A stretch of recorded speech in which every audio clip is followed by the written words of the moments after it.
Tuning reklama etgan mashinamiz bor, 13-yil Captiva'miz. Akşamı qachon chiqarib buni videosini ko'rgan bo'lsangizlar, men sizlarga yana bir video ko'rib beracakman buni. Akıllıçılık edip bu Captiva 3 emas bu, Captiva 2 bu deb o'tirgan odamlar bor da. Shu ko'rsalar, menga telefon ursalar. Men Libo yerinde Captiva'nın Libo temasında menjashib bilaman. Çünkü bu ete bilgan ishim 10 yilga yaqin bo'ldi. Shu narsa bilan alaman, sataman misali. Bilasizlar, ko'rib o'tirganlar.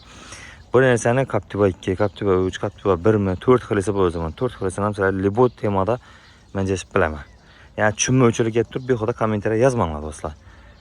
Sizlar agar Captiva tushunganingizda buni Captiva 2 deb aytmasangiz, chunki bu Captiva 3 ni o'zi bo'ladi, bu chisti. Hech bir o'zgartirilmagan zavod turibdan beri. Captiva 3 bo'ladi, bu 13-yil Captiva 3, 14, 15, 16 gacha Captiva 3 chiqqan. Motori 3lik chiqqan. 16da bir içleri değişilevereki Captiva 4 bo'lib keladi. Captiva 2'li 10'dan 12'ye çıqqan. Ne, 11'den 12'ye. Şunun için bir kadar bilmeyin, komentara yazıp netip oturmanglar. Maşinimiz 13-yil bo'ladi do'stlar. Sizlarga bir xatar ko'rsataman. İşlere.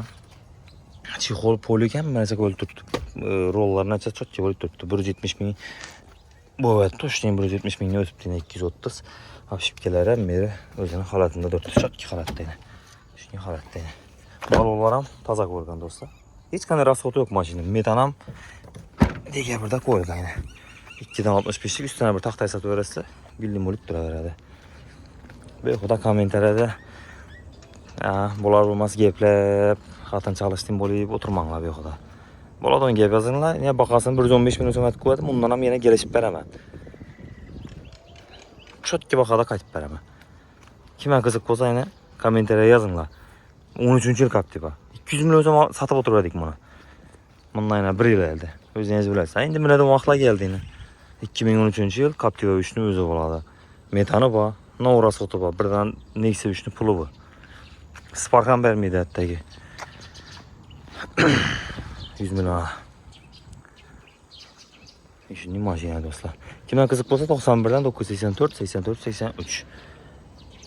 Gelinglar, ko'ringlar, soat eshitinglar, kraskasi bor. Kraskasi bo'lgani uchun shu petno bor. Hech qanday udar-pudar yo'q mashinada. Gelinglar, tekshirtiringlar. Mesela gelişip beraber şu maşını. Hiç yerinde kemiskülük yok maşını. Haydalıb duran maşın. Libo yerə bu saat eşirtirib alaverəsən maşını. Telefon arayınla kime kızık olsa.